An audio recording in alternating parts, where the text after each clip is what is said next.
Rahim. Today's topic of discussion is guidelines of diaphragm and posterior abdominal wall. तो हमने ये देखना है इस वीडियो के अंदर कि जो डायफ्राम और पोस्टीरियर एब्डोमिनल वॉल को किस किताब से करना है, कौन से टॉपिक आपने किस किताब से करने हैं और इस टॉपिक में से क्या क्या इंपॉर्टेंट एमसीक्यू या एससीक्यू आ सकता है। ठीक हो गया, और क्या चीज़ आपने नहीं करनी। तो हम स्टार्ट करने वाले हैं इस वीडियो को। और अगर आप इस चैनल पर नए हो तो और आपने सब्सक्राइब नहीं किया अभी तक तो प्लीज़ सब्सक्राइब कर लेना और वीडियो को आखिर तक देख लेना। तो हम स्टार्ट करते हैं डायफ्राम वाले टॉपिक को। तो डायफ्राम क्या आपने क्या क्या तैयार करना है। तो डायफ्राम का एग्जाम के अंदर इसके पार्ट्स पूछे जाते हैं। इसका ओरिजिन इसका 3 जगह से होता है, स्टर्नल, कोस्टल, लंबर। तो आपने ये वाली जो चीज़ होती है ये केएलएम से तैयार करनी है।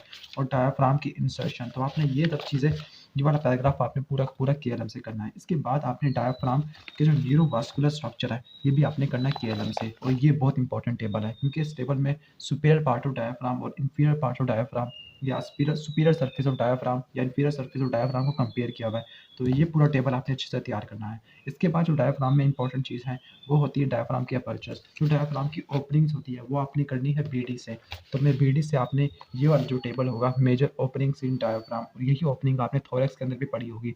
तो ये major openings in the diaphragm, ये वाला चीज़ आपने यहाँ से देखनी है। इसके बाद जो स्मॉल ओपनिंग्स होती है डायफ्राम में, जैसे आप कह सकते हो ये तो बड़ी बड़ी ओपनिंग्स थी जिसमें 3 ओपनिंग है, वेना केवल, इसोफेगियल एंड एयोर्टिक। जबकि स्मॉलर ओपनिंग्स ऑफ डायफ्राम, इसके अंदर आपको जैसे लेजर सप्लैंकिंग की आती है, ग्रेटर सप्लैंकिंग की, तो आपने स्मॉल ओपनिंग और ग्रेटर ओपनिंग दोनों करनी है।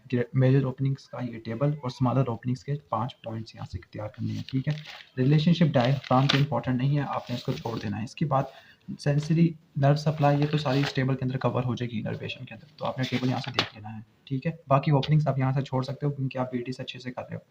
इसके बाद है एक्शंस ऑफ डायफ्राम। तो डायफ्राम की एक्शंस होते हैं ये भी आपने करने हैं बीडी से, क्योंकि केएलएम के अंदर पैराग्राफ के फॉर्म में लिखा हुआ है और इतना अच्छे से नहीं लिखा हुआ है, लेकिन यहाँ पर जो एक्शंस है काफ़ी अच्छे से लिखे हुए हैं। तो आपने जो एक्शंस है वो आपने यहीं से तैयार करने हैं। ठीक है, जिसके 3 इंपॉर्टेंट एक्शंस होते हैं डायफ्राम के। उसके बाद डायफ्राम का आपने इंपॉर्टेंट क्लिनिकल कोरिलेट कि डायफ्राम की जो हर्निया होती है, इस पर मैंने सेपरेट वीडियो बनाई हुई है, तो आप उसको देख लीजिएगा। डायफ्राम के हर्निया, उस वीडियो का नाम होगा क्लिनिकल्स ऑफ डायफ्राम। ठीक हो गया, जो क्लिनिकल्स ऑफ डायफ्राम की वीडियो आप इंशाल्लाह देख लीजिएगा।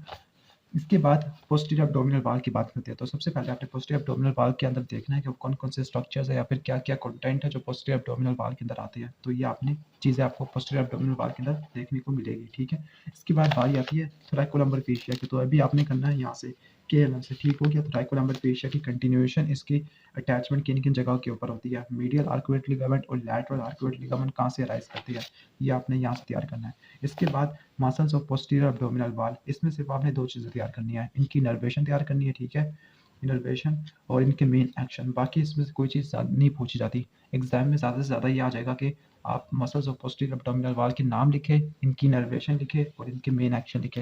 तो ये 2 चीज़ें आपने अच्छे से तैयार करनी है, बाकी इसके ओरिजिन इंसर्शन आप छोड़ सकते हो। अब मोस्ट इंपॉर्टेंट टॉपिक है वो है nerves of posterior abdominal wall, specifically जो लंबर प्लेक्सस होता है इसकी जो नर्व्स होती है वो बहुत इंपॉर्टेंट है। तो यहाँ पर जो नर्व्स होती है लंबर प्लेक्सस की, यहाँ पे लिखा होगा फीमोरल नर्व, ऑब्चुलेटर नर्व और यहाँ पर लंबोसाइकल ट्रांक, इलियोइंग्वायल, इलियोहाइपोगैस्ट्रिक। ठीक हो गया, तो वो आपने सारी इंपॉर्टेंट नर्व्स देखनी है जो लंबर प्लेक्सस से निकलती है, और इनका इंपॉर्टेंट रिलेशनशिप सॉस मेजर के साथ, के सॉस मेजर के एंटीरियरली होती है, मीडियल बॉर्डर से निकलती है या लैटरल बॉर्डर से निकलती है, ये आपने जरूर देखना है। इसके बाद अगेन इंपॉर्टेंट क्वेश्चन कि जो ब्रांचेस ऑफ एब्डोमिनल एयोर्टा, ये आपने ये वाला टेबल अच्छे से तैयार करना है। इसके अंदर आपको तमाम ब्रांचेस लिखी होगी on the basis of their vascular plane. ठीक हो गया, तो आपने इसको यहाँ से देख लेना है। इसके बाद इंफीरियर वेना कैवा की ये डायग्राम बहुत इंपॉर्टेंट है। ये डायग्राम जिस तरह एब्डोमिनल एयोर्टा की ब्रांचेस होती है तो इंफीरियर वेना कैवा की ट्रिब्यूटरीज होती है, तो फिर वेना कैवा की ट्रिब्यूटरीज की डायग्राम आपको यहाँ से देखने को मिलेगी। बाकी इसका जो फ्लो चार्ट है वो फ्लो चार्ट स्नेल के अंदर बहुत अच्छा लिखा हुआ है, मैं आपको स्नेल से दिखा देता हूँ। ये वाला फ्लो चार्ट जिसमें सारी ब्रांचेस लिखी हुई है, तो मैं ये कहता हूँ कि आप ब्रांचेस अगर आपको यहाँ से तैयार नहीं होती तो आप स्नेल से फ्लो चार्ट को देख सकते हो, और ये फ्लो चार्ट आपको मिलेगा यहाँ से।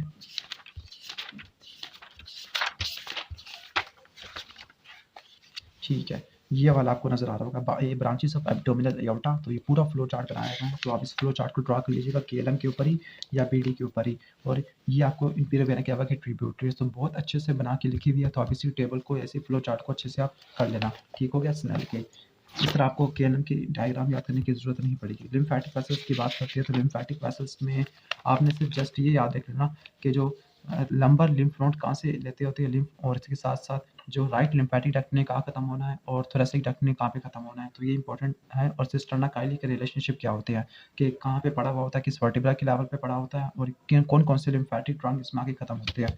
तो ये इंपॉर्टेंट चीज़ है। ठीक हो गया।